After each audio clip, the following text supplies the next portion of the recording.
Maalidhaa keenya jiruun mijooftee hunduu akka gaara maaliif hin taane borii wal qabnaa tuuma jennu gargar facaane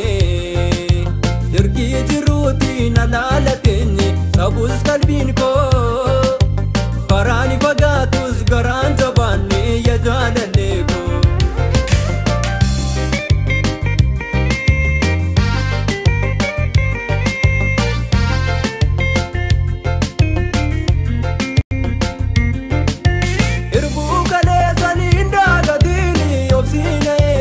Abdiin kutini yando yaadatiin qalbii sabooftee kophaa iraartee inni patini qalbiin nagantee si faana dhooftee taate rakkoo anis jaalladhee surraani fagaanne ofumaa kanaaf sillaanne beekta simbooko qalbiin nagantee si faana dhooftee taate rakkoo jaalladhee surraani fagaanne ofumaa kanaaf sillaanne beekta simbooko jaalalti dhugaan hireera biiti addaan fagaachuun gargaar hin baasu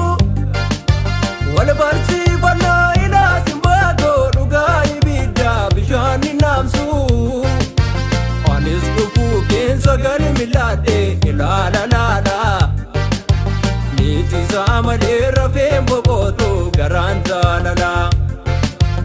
anis dhufuu keessa gadi milaadhee ilaala laala niitisaa malee rafeen boqootu garaan jaalala. Maalidhaa keenya jiruun mijooftee hunduu akka gaara maaliif hin taane borii wal qabnaa tuuma jennu gargar facaane dirqii jiruutiin alaala teenye sabus qalbiin koo karaan fagaatus garaan jabaanne yaa jaalallee koo.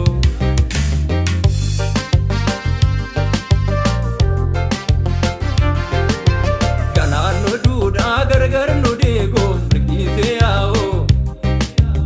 abiddoonneen keenya oliin bobeessee dhaamsuun danda'u kanumaan waliif ganaama wadan baaso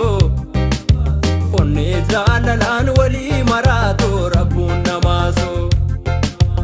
irbuu galeessaniin daagatiini obsiin eegi abdiin kutiini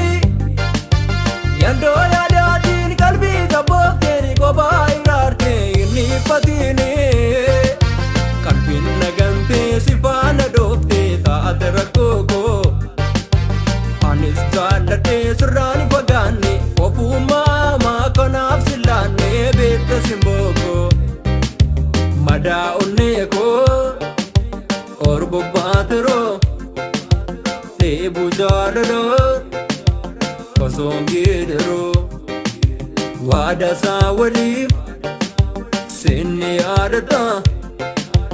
garaa jabaattee maaliif naan jetta. Madaa onnee koo orbobaatiroo teebuu jaalaloo